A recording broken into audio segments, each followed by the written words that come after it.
ท่านกำลังติดตามรับฟังสถานีวิทยุกระจายเสียงพระพุทธศาสนาแห่งชาติและสังคมคลื่นเพื่อการศึกษาพระพุทธศาสนาและวัฒนธรรมระบบ FM 104.5 เมกะเฮิรตซ์รายการต่อไปเป็นรายการสปะสาระล้านนาดำเนินรายการโดยพ่อหนานไกรสอน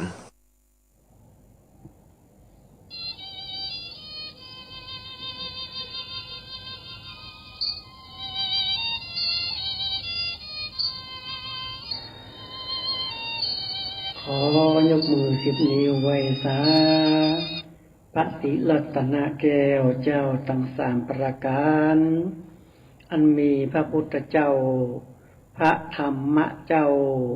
พระสงฆ์เจ้าน้อมไหว้สาปุญญาบารมีธรรมพระเดชพระคุณพระเถรานุเถระเจ้าคณะพระสังฆาธิการสามเณรเจ้าจุตนจุองค์ด้วยความเคารพยิ่งข้าผมยินดีต้อนรับเข้าสู่รายการสปาเรื่องเมืองล้านนาที่ขึ้นสถานีวิทยุพระพุทธศาสนาและวัฒนธรรมขึ้น 104.50 นะครับตั้งอยู่ที่วัดฝ่ายหินในมหาวิทยาลัยเชียงใหม่นะครับ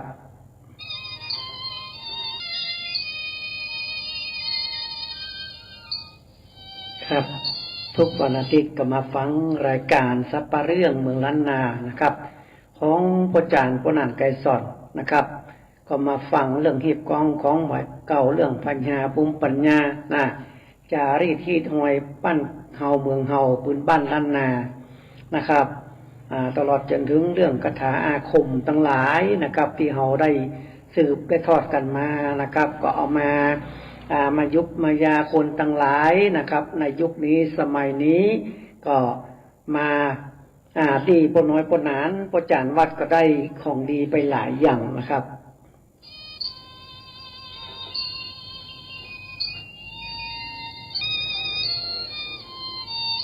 ครับรายการปนานนะครับก็ทุกวันอาทิตย์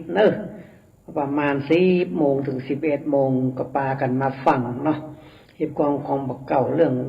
คาถาภูมิปัญญาของคนโบราณนะครับเสกน้ำขมิ้นสมปล่อยตามเตียนปู่จาลดเคาะอย่างตั้งหลายก็มาฟังนะครับตลอดจนถึงเรื่องราวต่างๆที่ปนน้อยปนหนาน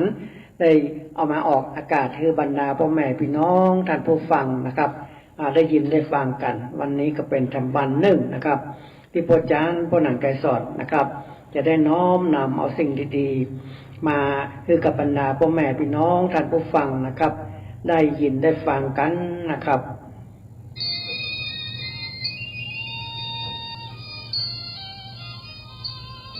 ครับวันนี้ก็จะนำเรื่องราวหลากเรื่องราวนะครับมาอู้จ๋าพ่อแม่พี่น้องท่านผู้ฟังนะครับได้ยินได้ฟังคนสมัยบักเก่าโบราณที่เปิ่นได้แปลงดีไว้ให้ลูกแปลงถูกไว้ให้หลานนะครับวันนี้ปนหันจะได้น้อมนำเอาเรื่องราวสปะเรื่องนะครับมาอู้จ๋าพ่อแม่พี่น้องท่านผู้ฟังนะครับสมัยก่อนโบราณเนี่ยเปิ้นจะแปลงหอยอเฮือนเนี่ยพ่อแม่พี่น้องท่านผู้ฟังเปิ้นมีวิธีการของเปิ้นนะครับว่าเปิ้นจะแปลงชื่อนี้มันจะดีก่อไอ้นะเปิ้นจะลองเปิ้นจะทำตามวิธีของคนเฒ่าคนแก่สมัยโบราณครูบาอาจารย์ท่านเจ้าเปิ้นได้บอกไว้ว่าการจะแปลงหอยอเฮือนเนี่ยคือทำอย่างนี้นะในวันนี้เปิ้นนั่นเล่าฟังเลย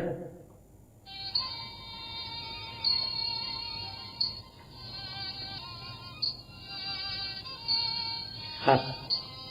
คนนั้นจะขอเรื่องราวของคนสมัยก่อนนะครับก่อนที่เปิ้นจะแปลงเฮือนเนี่ยเปิ้นจะไปอธิษฐานนะเปิ้นจะห่อนะครับห่อขี้ดินนะเปิ้นจะใช้ใบผ่าแป้งนะใบผ่าแป้งนี่คนบัดเดียวถ้าจะไปให้รู้จักแต่คนแต่ก่อนนี่รู้จักกันอยู่ใบผ่าแป้งนี่ต้นของมันนี่เปิ้นเอามาตากแห้งแล้วเปิ้นเอาแป้งเฝ้าเดือนนี้เปลงแป้งบอกไฟอย่างทั้งหลายน่ะใบผ่าแป้งนี่คือมันจะอยู่ตามบ้านนอกคอกนาเนาะเปิ้นจะเอาใบมันเนี่ยเอามาเวลาเปิ้นจะทำถันเน่าเป็นแคปนี่นะถ เน่าเป็นแคบเนี่ยเพิ่นจะเอามาตบนะเอาไฟผ้าแป้ง2-3ใบมามนเอาถันเอาตอนที่เพิ่นต่ำแล้วเนี่ยมันจะตบเพื่อมันเป็นแผ่นนะสมัยก่อนนะใบผ้าแป้งเนี่ยพ่อแม่พี่น้องท่านผู้ฟังเพิ่นเอามา8 ใบนะสมัยก่อนโบราณนี่นะเพิ่นจะมาเสี่ยงดูว่าตรงนี้จะแปลงเงินได้ก่อนี่นะใบผ้าแป้งเนี่ยเพิ่นจะเอาห่อขี้ดิน8 ใบเนี่ยเพิ่นจะเอาห่อขี้ดินใบหนึ่งนะห่อเกล็ดไม้ใบหนึ่งนะห่อเปลือกไม้ห่อข้าวเปลือกกับใบหนึ่งนะครับห่อทานไฟใบหนึ่งนะครับแล้วก็ห่อใบหินใบหนึ่งห่อปีกไก่ใบหนึ่งนะครับห่อดอกไม้หอมใบหนึ่งนะครับห่อผมยุ่งใบหนึ่งนะครับอันนี้8 ห่อพ่อแม่พี่น้องท่านผู้ฟังเพิ่นจะห่อเขาบอกเพิ่นบ่หันทางไหนถ้าห่อเรียบร้อยเพิ่นจะเสี่ยงยกขึ้นมาว่าจะแปลงเงินตั้งชื่อนี้มันจะดีก่อมันจะการกุ้งลุ่งเรืองก่อยนะใบผ้าแป้งนี่มาห่อขี้ดินเนาะห่อเกล็ดไม้ห่อข้าวเปลือกห่อถ่านไฟห่อปะหินห่อปีกไก่นะครับห่อดอกไม้หอมแล้วก็ห่อผมยุ่ง ใบหนึ่งเปิด8 ห่อนะครับแล้วเพิ่นก็จะว่าคาถาเพิ่นจะว่าคาถาเพิ่นจะว่าสาธุโอกาสะพมะเทวดาลุกขะเทวดาติสะปะปัสสะเทวดาอุกาสะเทวดาบัดนี้ผู้กาตั้งหลายใดมีพ่อแม่ลูกเมียประมาณกี่คนก็ว่าไปเนาะบ้านหลังนี้ประมาณ5 คนนี่นะแล้วก็เพิ่นก็อธิษฐานยกเอาห่อนั่นขึ้นมาห่อหนึ่งนะครับจะเสี่ยงว่าเขาจะแปลงเงินชื่อนี้มันจะดีก่อยนะ อธิษฐานแล้วก็ยกขึ้นมาเลยห่อหนึ่งนะครับถ้าว่าปะห่อมันจะมี8 ห่อเนาะเพื่อเอาเข้ามาดูถ้าว่าปะห่อดอกไม้ห่อข้าวเปลือกห่อใบหินห่อขี้ดินอันนี้เป็นว่าดีเนอะห่อได้ก็ได้นะถ้าไปปะมื้อนี้นะห่อขี้ดินห่อใบหินห่อข้าวเปลือกห่อดอกไม้หอมไม่นะห่อได้ห่อหนึ่งถ้ายุบขึ้นมานี่แปลว่าแปลงเงินชื่อนั้นดีมากๆเลยนะตรงกันข้ามถ้าไปยุบใส่เกล็ดไม้นะ หรือว่าห่อผมยุ่งหรือว่าห่อปีกไก่หรือว่าห่อถ่านไฟนะพรุ่งนี้บัดดีบัดดีเพราะว่ามันจะอยู่บ่วุฒิเจริญมันจะเจ็บจะไข้จะเมื่อยจะไข้จะป่วยจะที่บ่มากล้าบ่คืนนี่ถ้าไปยุบใส่ห่อที่บัดดีถ้ายุบใส่ห่อขี้ดินกาห่อใบหินกาห่อข้าวเปลือกกาห่ออันใบหอมเนี่ยห่อในห่อหนึ่งเนี่ยเปิ้นว่าดีนะอันนี้คนสมัยเก่าโบราณเปิ้นเสี่ยงทายดูนะว่าการที่จะแปลงห่อย่อเงินเนี่ยเปิ้นจะใดแปลงอย่างใดชื่อใดมันจะล่ำจะรวยอีนะจะอยู่สุขสบายอยู่กันกลุ่มรุ่งเรืองอีนะที่มาก้าคืนลูกหลานต่างเต้าปริวารอย่างบัดอยู่สุขสบายบัดได้เจ็บได้ไหมได้ไข้ได้หนาวอีนะเนี่ยเปิ้นจะเสี่ยงทายดูนะคนสมัยก่อนนะ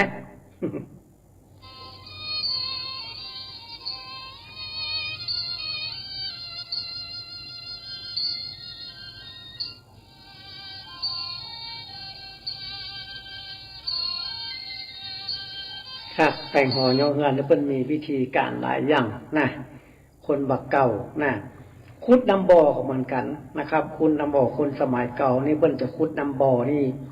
ก็คือบ้านเพิ่นกว้างเนาะบ้านเพิ่นกว้างทางบ้านนอกบ้านนาไม่ใช่เหมือนบ้านในหัวในเวียงกี้ที่น่ะบ้านทางบ้านนอกบ้านนานี่มันกว้างเวลาเพิ่นจะขุดน้ำบ่อสักบ่อนึงเนี่ยเพิ่นว่าเพิ่นจะเสี่ยงทายดูว่า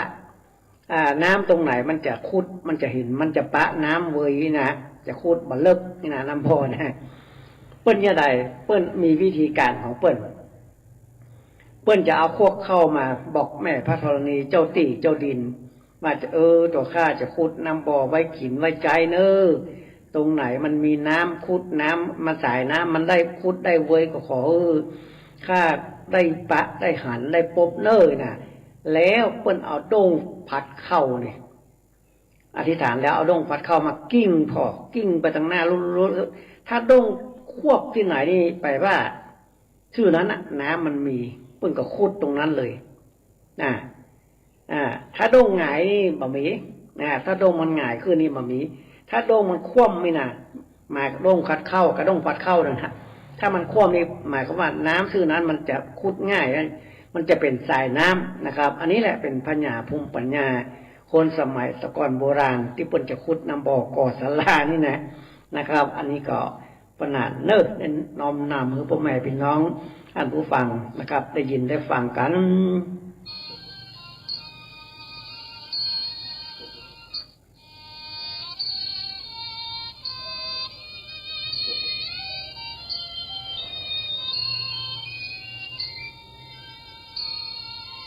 ครับเวลาเปิ้นไปหอยอเงินเนี่ยเปิ้นจะขึ้นบ้านใหม่เนี่ย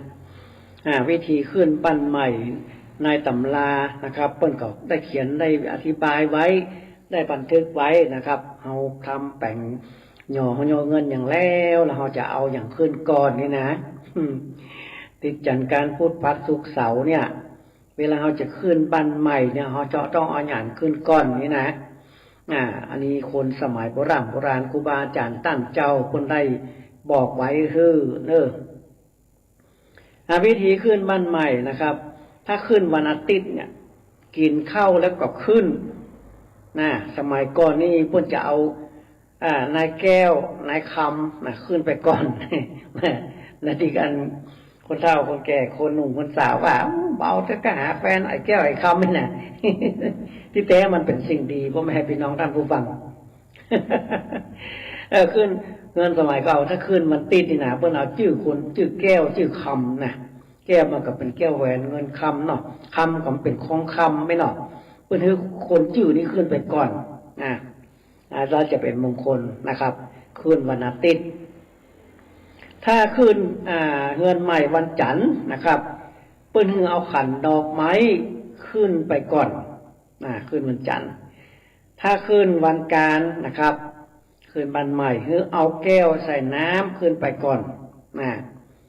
ถ้าขึ้นเงินใหม่วันพุธนะครับคือเอาข้าวเจือขึ้นก่อนข้าวเจือเนอะ ถ้าขึ้นเงินใหม่วันพฤหัสนะครับเปิ้นให้เอาไม้กับหนังสือขึ้นไปก่อน นะครับถ้าขึ้นเงินใหม่วันศุกร์นะครับเปิ้นให้เอาข้าวสารขึ้นไปก่อนถ้าขึ้นเงินใหม่วันเสาร์นะครับเปิ้นให้เอามาหินแล้วก็เอาขวานขึ้นไปก่อนนะครับอันนี้คือสมัยโบราณเปิ้นได้บันทึกไว้นะครับ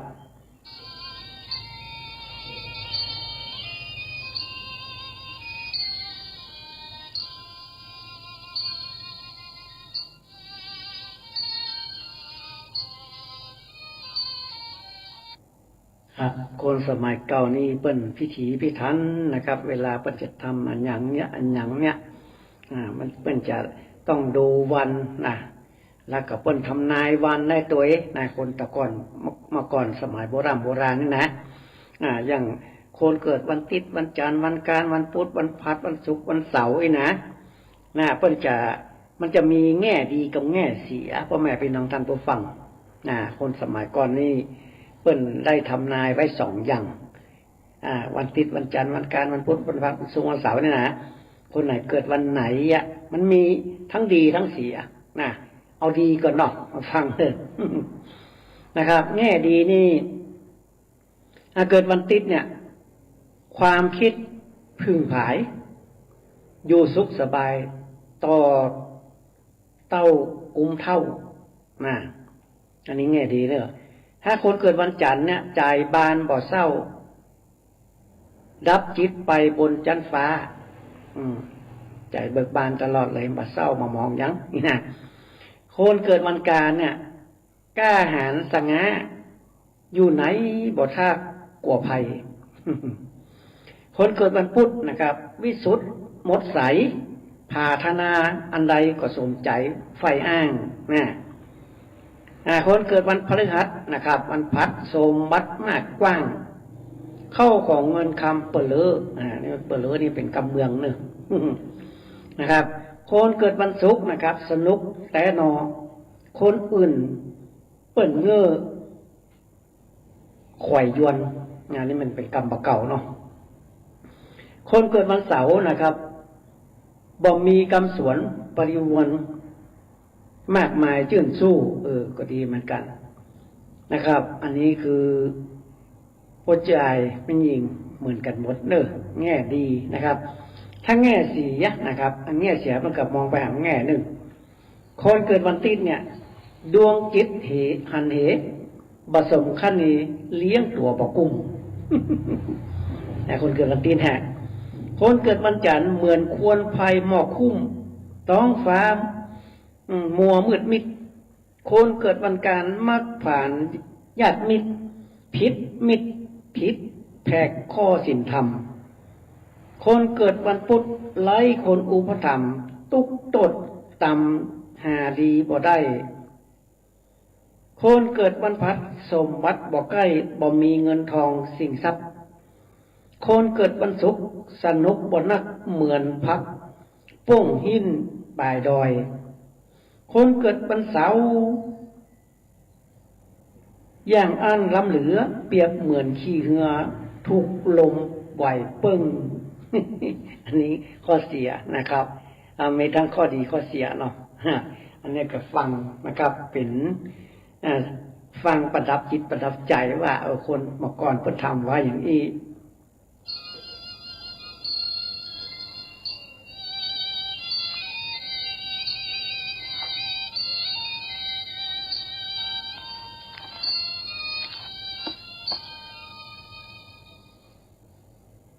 ครับ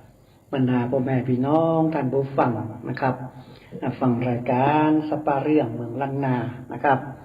ดำเนินรายการโดยพ่อจานพ่อหนันไกรสอนนะครับวันนี้ก็มาฟังรายการจากพ่อน้อยพ่อหนานนะครับในเรื่องราวที่กองของบอกเก่าเรื่องปัญญาปุ่มปัญญาก็มาฟังกันวันนี้พ่อหนานจะได้น้อมนำเอาคำกรอนนะครับที่เป็นบทปรงสังขารนะครับคือพ่อแม่พี่น้องได้ยินได้ฟังกันนะครับ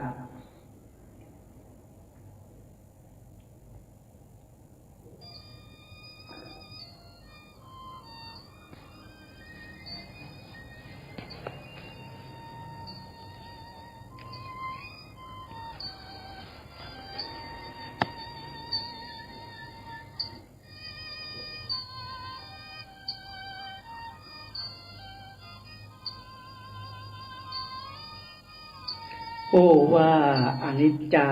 สังขารเอ่ยมาลงเอ่ยสิ้นสุดหยุดเคลื่อนไหว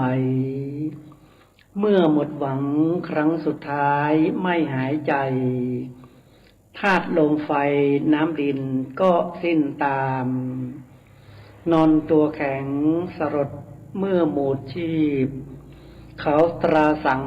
ใส่หีบ4 คนหามสู่ป่าช้าสิ้นเชื้อเหลือแต่นามใครจะถามเรียกเราก็เปล่าตาย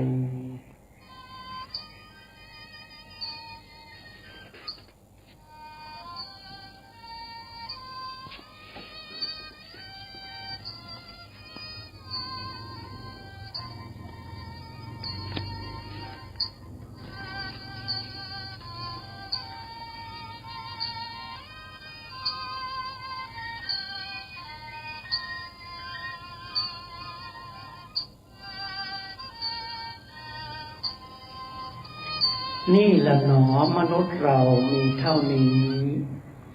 หมดลมแล้วก็ไม่มีซึ่งความหมายวิญญาณปราดขาดรับดับจากกายหยุดปุ่นวายทุกสิ่งนอนนิ่งเลย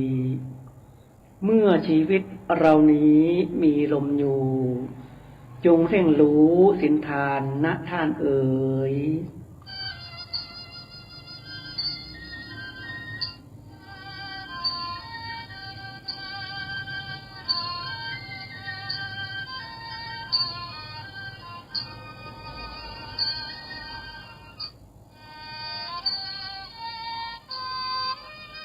ทั้งภาวนาทำใจหัดให้เคยอย่าละเลยความดีทุกวี่วัน เมื่อสิ้นลมจิตพรากจากโลกนี้ จะได้พาความดีไปสวรรค์อย่าทำบาปน้อยนิดให้ติดพรันเพราะบาปนั้นจะเป็นเงาตามเราไป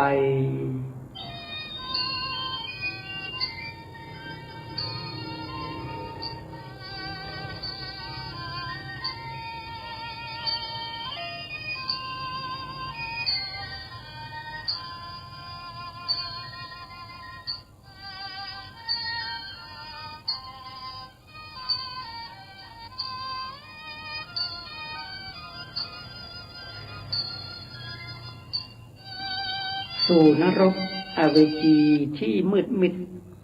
สุดที่ใครจะตามติดไปช่วยได้ต้องทนทุกข์สยดสยองในกองไฟตามแต่กรรมของผู้ใดที่ได้ทำมันสวดมนต์ภาวนารักษาศีลสอนลูกหลานให้เคยชินทุกเช้าค่ำให้รู้จักเคารพนพธรรมอย่าลืมคำพระสอนวอนให้ดี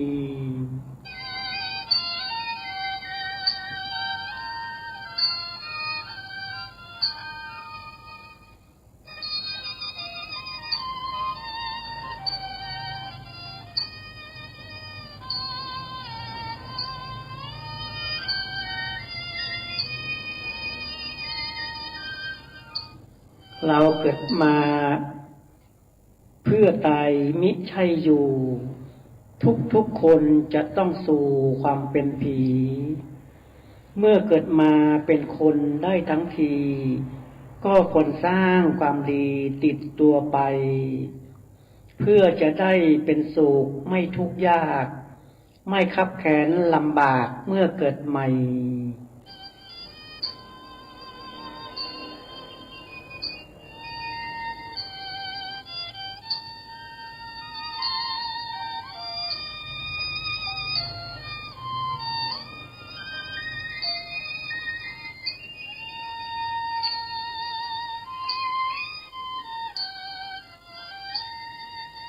ใครทำดีย่อมสุขแท้จงแน่ใจใครทำชั่วทุกข์ยากไร้ย่อมถึงตนเร่งบำเพ็ญทานศีลภาวนาแสวงหาแต่สิ่งบุญกุศลทรัพย์ภายนอกเป็นของโลกสุขละคนทรัพย์ภายในประดับตนพ้นทุกข์เอ่ย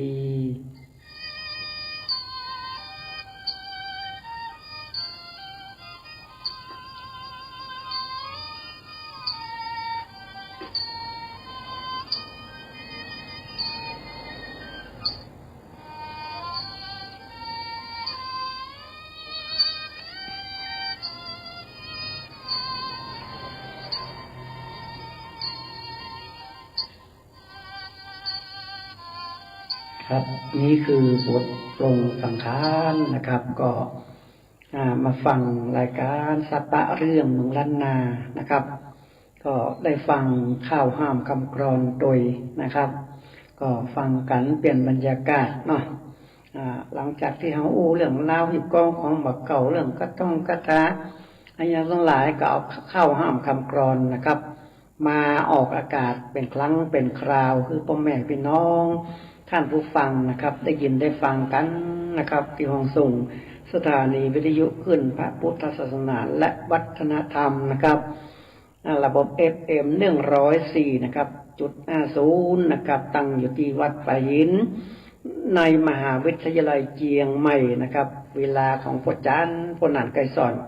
ก็ทุกวันอาทิตย์นะครับตั้งแต่10 โมงเช้าถึง11 โมงนะครับก็มาฟังรายการสัปปะเรื่องเมืองล้านนากันได้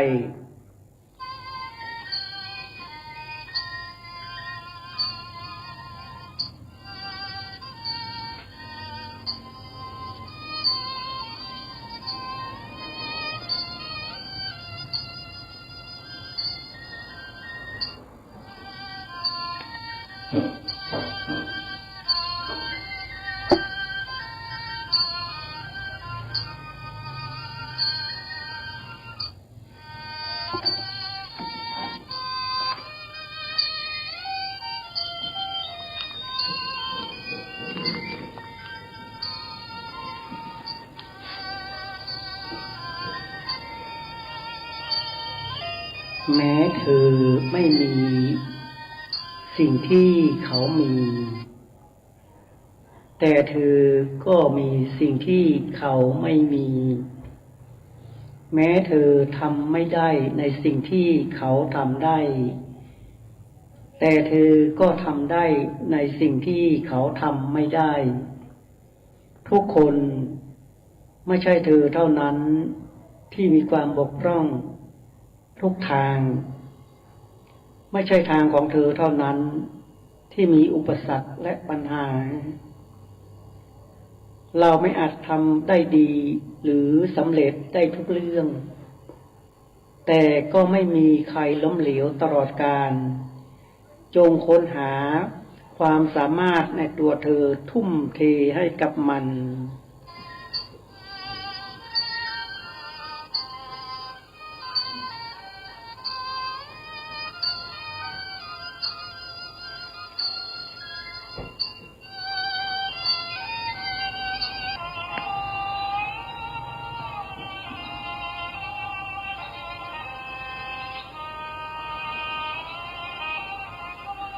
ปฏิทินสิ้นปีถึงทีเปลี่ยนชีวิตเวียนเปลี่ยนวัยใกล้สุสานตะวันคล้อยลอยเคลื่อนเหมือนวันวานกระแสทานผันแปรไม่แน่นอนพอผ่านพ้นผลวสันต์ก็พลันหนาวดวงสกาวยังพราวพริ้งเหนือสิงคอนฉากชีวิตปิดไปก็หลายตอนหลับตานอนย้อนลึกระลึกความ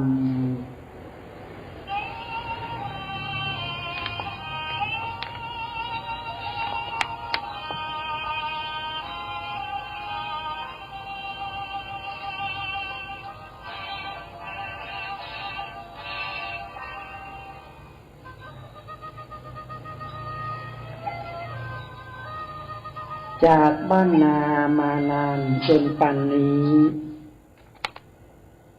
ผ่านดีหลายหลากทั้งขวากหนำจากญาติมิตรชิดใกล้ในเขตคามหลายชั่วยามความหลังยังฝังใจเคยท้อแท้แพ้พ่ายมาหลายครั้งเคยผิดหวังพลั้งพลาดไม่หวาดไหวมีทั้งทุกข์สุขเศร้าคระเคล้าไปจนวันนี้ปีใหม่ได้เปลี่ยนมา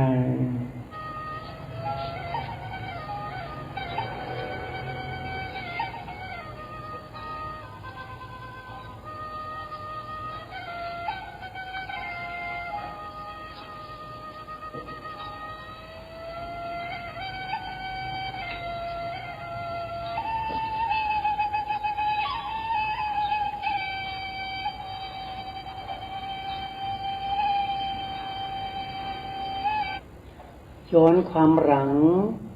ครั้งก่อนถึงตอนนี้นานหลายปีที่ฉันได้ฝันฝ่าคิดอีกทีชีวิตอนิจจาเหลือเวลาอีกเท่าไรก็ไม่รู้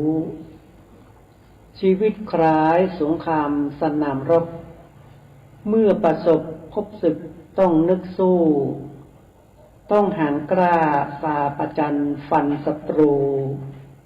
แม้ไม่รู้เมื่อไรจะเลิกลา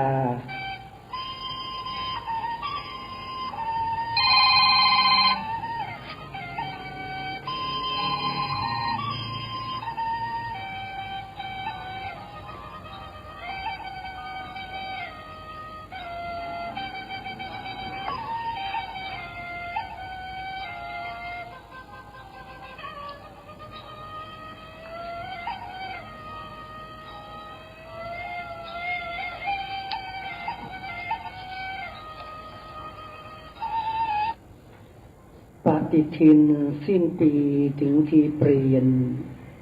ชีวิตเวียนเปลี่ยนไปไม่เข้าท่า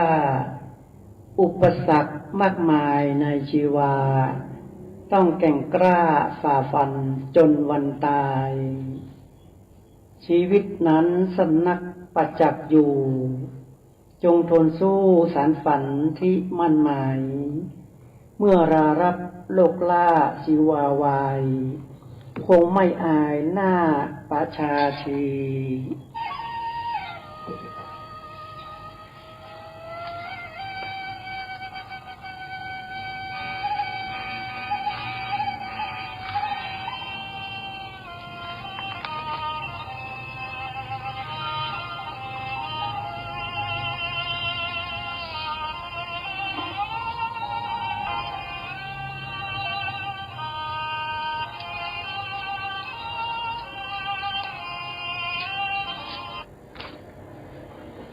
วันคืน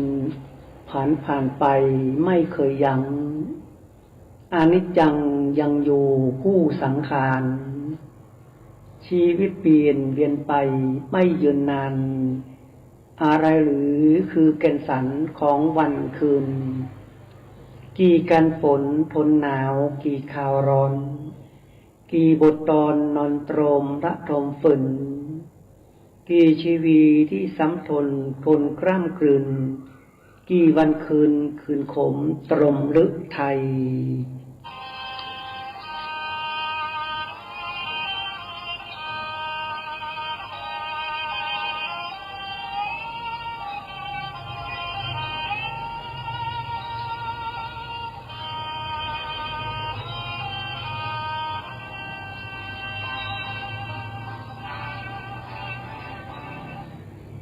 กี่รอยยิ้มพิมพ์ใจให้สดชื่นกี่คมขืนกลืนกล้ำน้ำตาไหลกี่สนุกสุขช้ำระกำใจกี่พบภาคจากไปไม่พบเจอกี่บทตอนละครคนบนโลกนี้กี่เวทีถ่ายทำนำเสนอกี่บทบาทที่วาดไว้ให้เลิศเลอกี่บทบาทที่พระเผยเจอทุกภัย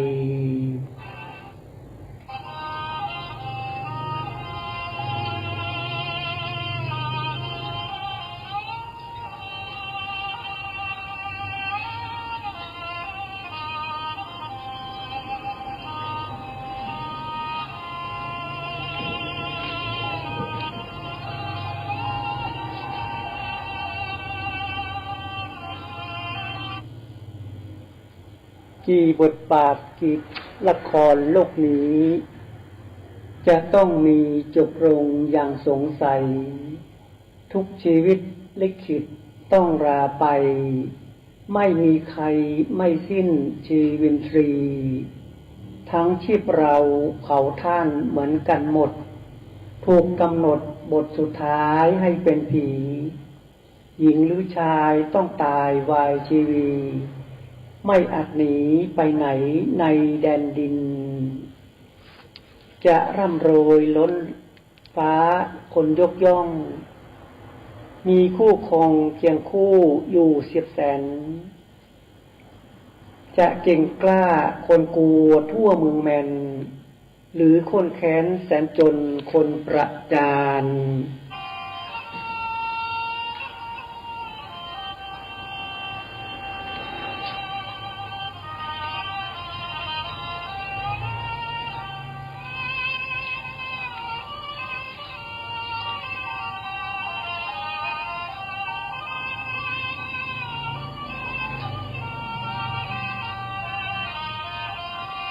จะหล่อเหลาสาวหลงอสงไขยจะใสไลสวยร้นคนเล่าขาน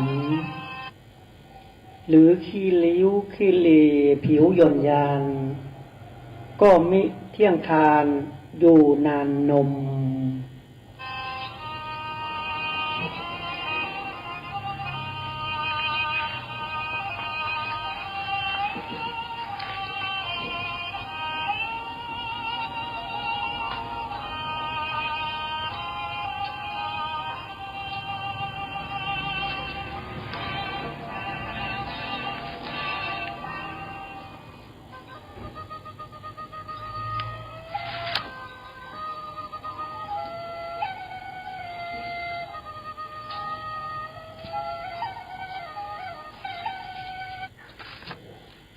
มีสิ่งไหนในโลกนี้ที่เที่ยงแท้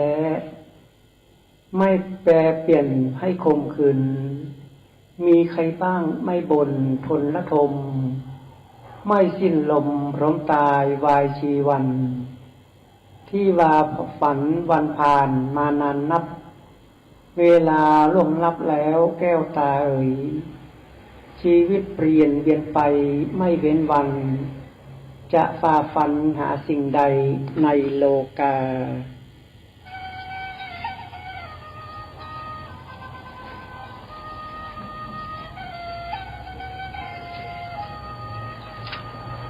ครับนี่ก็คือรายการสัปปะเรื่องเมืองล้านนานะครับก็มาฟังรายการจากพ่อจานพ่อนันไกรสดนะครับวันนี้ก็เอาข้าวห้ามคำกรอนนะครับมาแทรกในการอูจ๋านะครับพบปะกับบรรดาพ่อแม่พี่น้องท่านผู้ฟังพื้นบ้านล้านนาของเฮาอันนี้นะครับก็เหมือนเดิมนะครับอาจารย์ผู้นันไกรสอนนะครับยินดีต้อนรับกันทุกท่านทุกคนเนอะที่มาบ้านอาจารย์ผู้นันไกรสอนนะครับมาปุจจงปุจจาเตียนมาหดน้ำก็มึนจมปล่อยมาหามือจันวันดีก็อาจจะเป็กจุบทพระขึ้นบ้านใหม่กินแขกแต่งงานห้องควรแต่งงานนะหรือว่าจะยกเสาเอกจะตั้งศาลพระภูมินะก็หามื้อจันทร์วันดีได้นะครับที่พระอาจารย์ผู้นันไกรสอนยินดีต้อนรับทุกท่านทุกคนพื้นบ้านล้านนาของเฮานะครับพระอาจารย์นะครับยินดีต้อนรับทุกท่านทุกคนเด้อ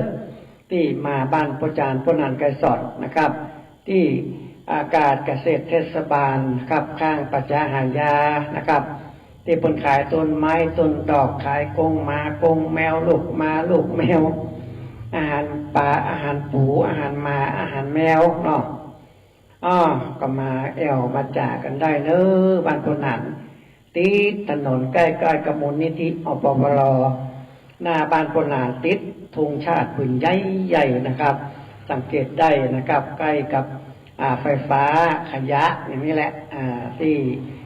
ข้างปัจจาหายานะครับก็เนิ่มเจอกันทุกท่านทุกคนเนอะก็หลายท่านหลายคนก็มากันนักกันหลายนะบอกว่าจะเป็นกรุงเทพกรุงทางหลายที่หลายทางนะเพราะว่าเปิ้นหูเปิ้นฟังใน YouTube ในอินเทอร์เน็ต Facebook ของพระอาจารย์ผู้นันไกรสอนนะครับเปิ้นได้ยินไปไกลทั่วโลกเลยนะครับ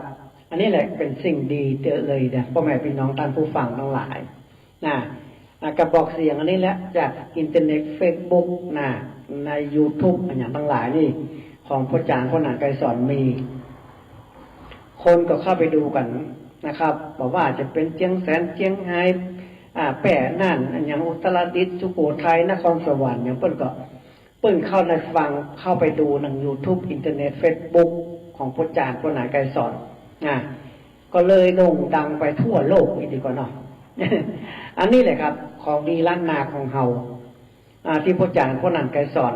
นะครับได้สืบได้ทอดมาได้เรื่องของกระท่องคาถาเรื่องของ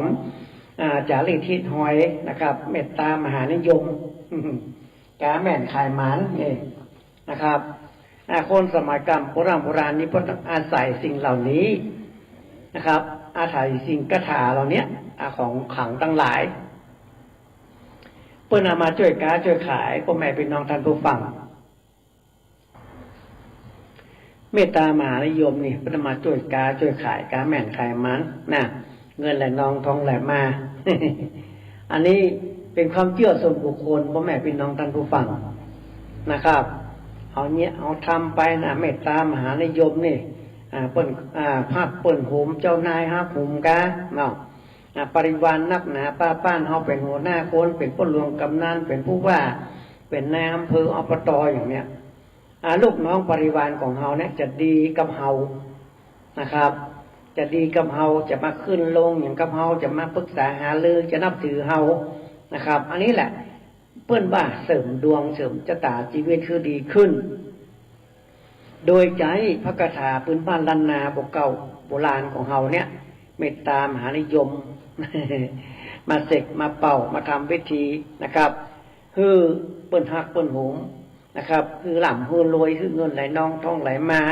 คือมีปริวารนักหนาป้านคือมีบุญญะปรมีนี่นะอันนี้แหละเปิ้นเสริมดวงพ่อแม่พี่น้องท่านผู้ฟังเป็นสิ่งดีๆเลยที่เฮา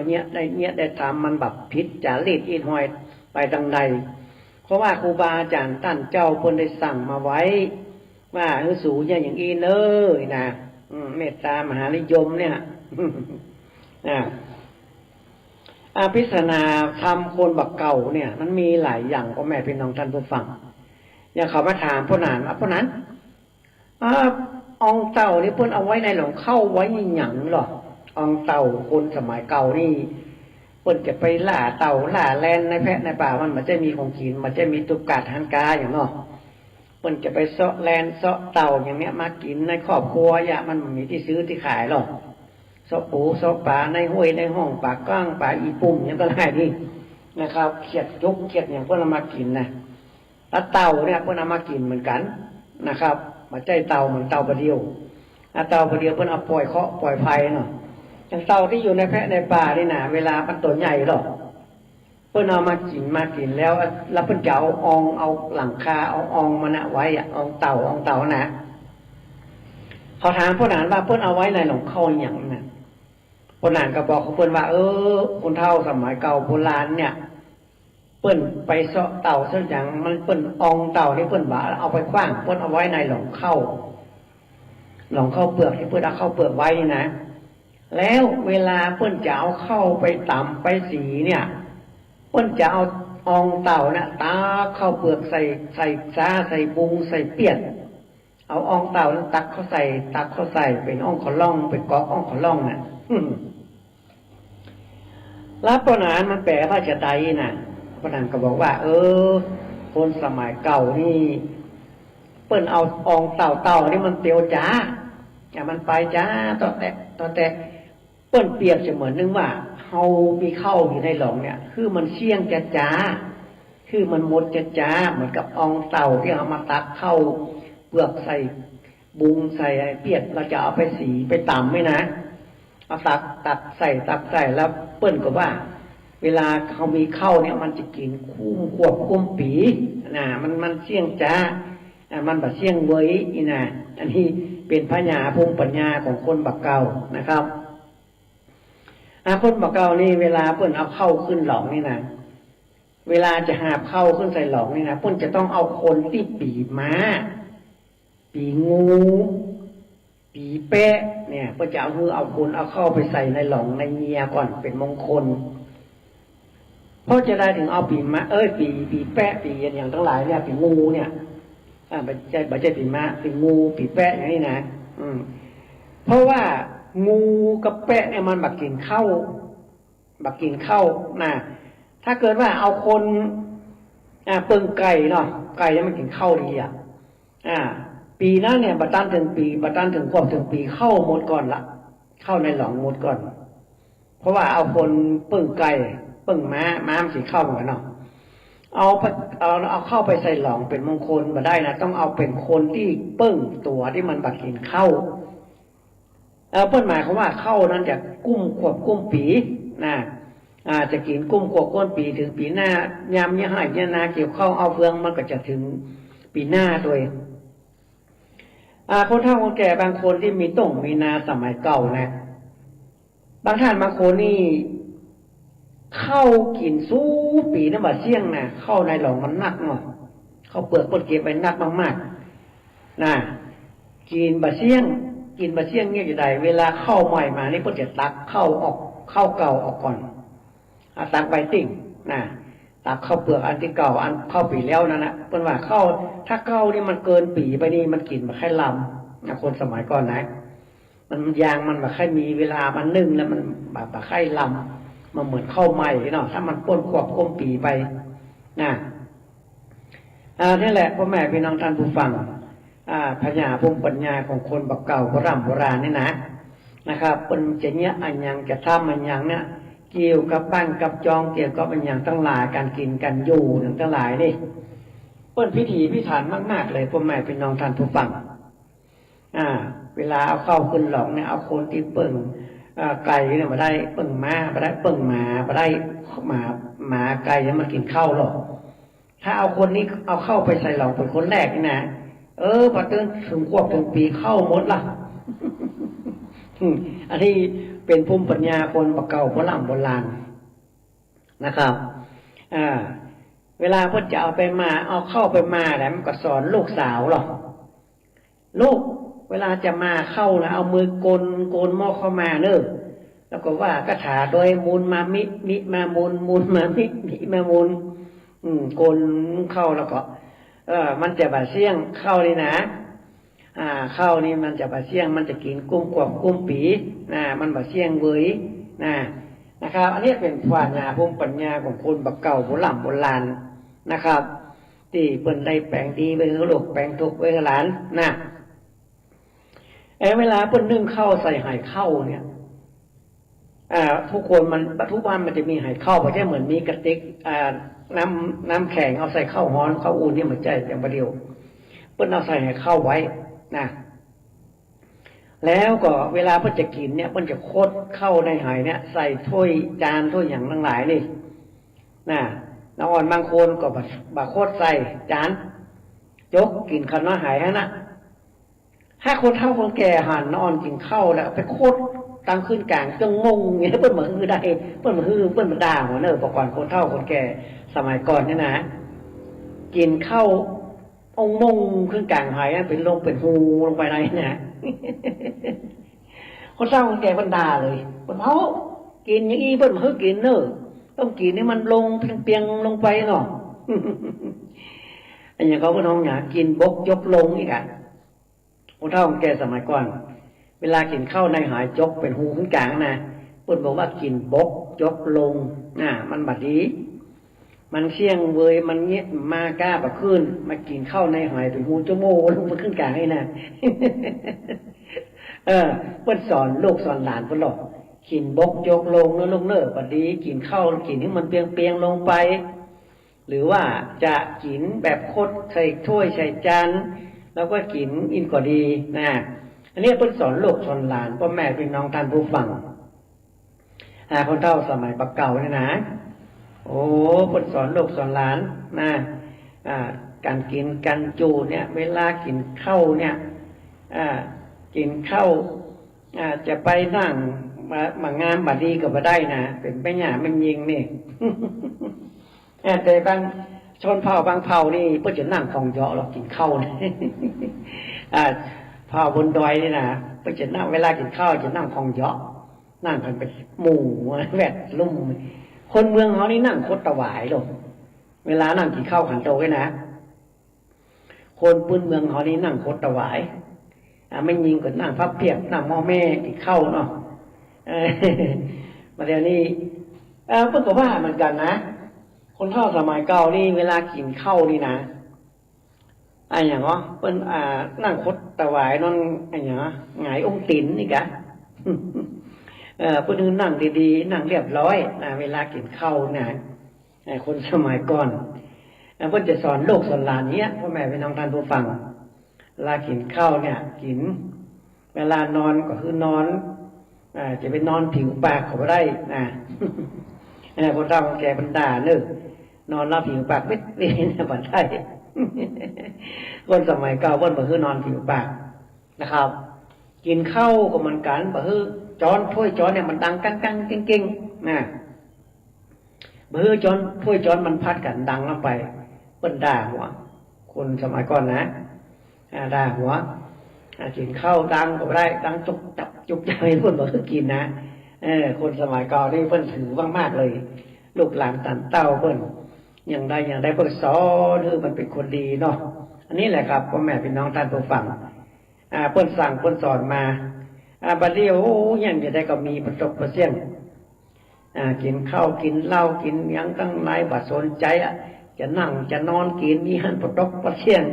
นะครับอันนี้แหละครับคนสมัยเก่ากับสมัยบัดเดียวนี่มาเหมือนกันนะมาเหมือนกันเนาะคนสมัยก่อนเนี่ยเพิ่นก็น่าเพิ่นถือมากๆเลยเรื่องราวของการกินกันอยู่นะอย่างบัดเดียวนี่โอ้สมัยก่อนนี่ เวลาพ่อแม่เฮาบุกไก่นี่เพิ่นฆ่าไก่เพิ่นจะเอาแกงมีหยังนะตีนไก่นี่บ่ได้กินลูก มันว่าอย่างไรชี้จะสูจะไม่กินตีนไก่เนอะเขียนหนังสือมันไก่เคียขี้เราเป็นว่านะสุมาเถอะเพิ่นมากินตีนไก่นี่นะกินหัวไก่นี่นะคนใหญ่เพิ่นกินหมดอะไตไก่อะกินไตขี้ลับกินตับขี้ลืมบอกคนเท่าว่าขี้แต่มันเป็นของลำเนาะ นะนอนมาได้กินได้คนใหญ่กินไตก็ไม่ได้ขี้ลับขี้นอนอ่ะกินตับก็จังขี้ลืมโน่นลืมนี่วะกินตีนไก่กับมันเนี่ยเขียนหนังสือมันไม่เขียนนั้นเหมือนไก่เคียขี้หรอกเพื่อนว่านะคนใหญ่ก็กินหมดอ่ะเฮาเป็นอ่อนเฮาได้กินโอ้มาสมัยนี้จะกินขี้ตีนนะโธ่ปวดเลิกปวดเตอไก่พันไก่เหนียวปวดขายตีนนี่เป็นกิโลมาต้มกินนี่จะกินสักกี่สิบตีนกี่ร้อยตีนตีนไก่นี่ไตไก่ตับไก่นี่จะกินสัก100 อันพันอันได้หมดนะสมัยก่อนมันเขี่ยมเพราะไม่เป็นน้องท่านผู้ฟังไก่เนี่ยเวลาเพิ่นเลี้ยงกินจีนนี่นะมันเมื่อเพิ่นจะบุกไก่เตื้องหรอกแก่งยำกันอย่างไก่เนาะโอ้บัดเดียวไปพ่อกาที่ไหนโอ้ไก่กองกงงอนจะกินอย่างใด มันแตกต่างกันในอดีตเนาะอดีตเนี่ยโอ้จะบุกไก่จะราคาไก่สักตัวนึงเนี่ยโอ้หลายวันก็มันจะว่าบุกถึงวันเพราะว่าเพิ่นเลี้ยงไก่ไว้เนี่ยไก่เมืองเนี่ยมันเมื่อเพิ่นจะบุกไปเตื้องเอามากินนอกจากว่าเพิ่นจะมัดมือกันเดือนเก้าเนี่ยเพิ่นประเพณีมัดมือพื้นบ้านล้านนาของเราเนี่ยเพิ่นเลี้ยงผีผุนหญ้าเลี้ยงเจ้าตี้อย่างเงี้ยเพิ่นต้มไก่มาแล้วก็เอามายำมากินกันอยู่ดีอยู่ได้เพิ่นมันเมินนี่เพิ่นถ้ามามีประเพณีอย่างนี้เพิ่นเมินเพิ่นจะบุกไก่เตื้อนึงหรอกสมัยก่อนนี้เพิ่นยังมาขายขนมเส้นเนาะบุกไก่ตัวน้อยสักตัวเอาแป้งน้ำขนมเส้นนี่นะ โอ้มาแป้งน้ำขนมเส้นกินกันเนาะถึงลูกถึงเต้าถึงลูกถึงหลานนั่งแวดลมเนี่ยมาแป้งน้ำกินไก่เอาลาดน้ำขนมเส้นกินกันเป็นลำเป็นเดีย นะครับสมัยก่อนกับสมัยประเดี๋ยวนี้เปรียบเทียบกันยากเลยนะครับคนโบราณนี่โอ้เปิ้นทำมาเพราะว่าเมื่อก่อนนี่มันอย่างข้าวของอย่างมันกับไข่มีเนาะอย่างไก่เป็นหมูเป็นอย่างเนี้ยมันถูกตึกเมื่อก่อนนะหมูเนี่ยกิโล5 บาท10 บาทเนี่ยกิโลนึงนะมาเดียวกิโลเป็น100 บาท200คนเมื่อก่อนนี้กิโล5 บาท10 บาท5 บาท10 บาทได้อย่างไรเพราะว่าสมัยก่อนนี่ค่าแรงประมาณวันค่ำเนี่ยได้4 บาท3 บาทแล้วนะเมื่อพศ2511-12นะ511-12เนี่ยค่าแรงประมาณวันค่ำนั้นเนี่ยการได้4 บาทกับสูงสุดได้5 บาทวันค่ำนะเอามาซื้อกินหมูก็ได้กิโลเดียวเท่านั้นกิโล5 บาทเนี่ยการวันค่ำนะนี่แหละสมัยก่อนกับสมัยประเดี๋ยวมันเหมือนกันเนาะอันนี้แหละครับพ่อแม่พี่น้องท่านผู้ฟังรายการสปาเรื่องเมืองล้านนาเลยเวลา5 นาทีจะได้คืนเวลาให้ทางสถานีเปิ้นไปก็มาฟังกันเด้อพ่อแม่พี่น้องท่านผู้ฟังแฟนรายการก็พ่อจานป้านันไก่สอดก็น้อมเจอเน้อมาพลิกรายให้ไก่ดีมาปัดเคาะปัดภัยบ้านพ่อจานป้านันไก่สอนเบอร์โทรนะครับ082นะครับ88175นะครับอันนี้คือเบอร์มือถือของพ่อจานพ่อนันไก่สอนเด้อใครอยากจะมาหาพ่อนานนะครับพ่อน้อมเจิญด้วยความยินดีอย่างยิ่งที่ต้อนรับนะครับพ่อแม่พี่น้องพื้นบ้านล้านนาของเราทุกท่านทุกคนบางวันก็มาหลายพอมีที่นั่งเนาะ ก็พอเป็นอย่างถ้าท่านอยากจะไปหาไปฟังไปอู้เรื่องปะเก่าโบราณไปรดน้ำกระเม็นส้มปล่อยไปเสกส้มปล่อยไปอย่างอยากจะได้กระท่องกระทาปัญญาพงปัญญาพนตะกอนนี่นะมาเลยพ่อแม่พี่น้องท่านผู้ฟังมาหาพ่อจานพ่อนันไก่สอนยินดีต้อนรับทุกท่านทุกคนนะครับยินดีอย่างยิ่งนะครับ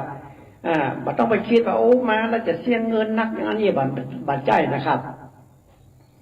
คือผู้นานมาได้เรียกร้องอย่างไผจะฮื้อก็ได้บ่ฮื้อก็ได้นะครับเรื่องอาคารครู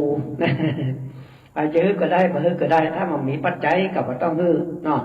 เพราะว่าเงินคำหายากนะครับก็มากันได้นะครับยินดีต้อนรับทุกท่านทุกคนนะครับยินดีแต่เลยนะก็ขอน้อมเชิญเนบรรดาพ่อแม่พี่น้องท่านผู้ฟังก็มาฟังกันทุกวันอาทิตย์นะครับวันอาทิตย์วันเดียววันอื่นมาเกี่ยวเนาะวันอาทิตย์วันเดียวเนบตั้งแต่เวลา10 โมงถึง11 โมงก่อนตอนนะก็มาฟังรายการสปาเรื่องเมืองล้านนานะครับก็เป็นสิ่งดีนะครับที่พนานได้ยิบยื่นให้แก่ชาวบ้านชาวเมืองก็เพิ่งกับฟังกันนักกันหลายแฟนรายการพ่อจานพ่อนางไกรสอนนะครับก็ฟังกันหลายก็โทรมาหาเนาะบางท่านบางคนก็ซุ่มมาจำเบอร์โทรไปได้ว่าเพื่อนว่าไงก็ซุ่มกันมาถามมากับตะอยู่นะอันนี้แหละครับสิ่งดีๆที่พ่อนางไกรสอนได้ยิบยื่นให้กับชาวบ้านชาวเมืองนะครับเป็นครูบาอาจารย์ท่านเจ้าเพิ่นสืบทอดกันมาจนถึงทุกวันนี้พวกนั้นก็ได้น้อมนำมาใช้กับคนสมัยนี้ยุคนี้สมัยนี้เป็นสิ่งดีที่ได้จิบยื่นให้กับชาวบ้านเจ้าจองพื้นบ้านล้านนาของเฮานะครับก็น้อมเจริญกันเนอยากจะได้อันใดนะครับเป็นเตียนปุจจาก็เป็นอย่างตั้งหลายหนังสือนะครับเก่าโบราณพระกระท่องคาถาอยากจะห้ามจะเรียนกับน้อมเจริญเนโทรมาหาพระอาจารย์พระนันท์ไกรสอนก่อนนะครับแล้วก็ถึงจะมาจะบัดได้ผิดหวังนะถ้าเกิดบัดโทรนะพระนานไปที่อื่นเสียเวลาปะสักคำนี่นะครับก็น้อมเจริญกันทุกการทุกคนนะครับวันนี้จะได้คืนเวลาให้ทางสถานีเปิ้นไปนะทุกวันตีน้อมเจริญกันนะครับมาฟังพอน้อยพอนานพอจันวัดนะแล้วโอจ๋าอีบกองของบอกเก่าเรื่องปัญญาภูมิปัญญาปืนบ้านล้านนาของเฮามือจันวันดีจะเป็กตุบทพระคืนบันใหม่กินแขกแต่งงานตั้งสรรพระภูมิยกเสาเอกหรือว่าอยากจะได้ลงทานโต๊ะจีนอย่างก็น้อมเจิญอยากจะได้เครื่องสืบชะตาอย่างก็น้อมเจิญมีพร้อมหมดทุกสิ่งทุกอย่างน้อมเจิญทุกการทุกคนยินดีต้อนรับกันทุกท่านทุกคนนะครับวันนี้จะคืนเวลาให้ตั้งสถานีเปิ้นไปก็ขอขอบคุณยินดีตั้งท่านพระครูสมุวิสุวัตวรกิจโจที่เปิ้นได้ดูแลเรื่องอิเล็กทรอนิกส์สถานีวิทยุขึ้น 104.50 นะครับตั้งอยู่ที่วัดไผ่หินนะครับก็ไว้สาที่ท่านได้ฮือเวลากับพนาน1 ชั่วโมงนะครับวันติด10 โมงถึง 11 โมงขอบุญกุศลนี้กำจูอุดหนุนท่านเจ้าได้สุขสบายบ่ได้เก็บได้ไม่ได้ใครได้หนาวก็วันนี้ก็จะยกมือสิบนิ้วไว้สาลาไปก่อนวันติดหน้ามาปะกันใหม่จตารโรธรรมาวทันติอายุวันโนสุขังปะลัง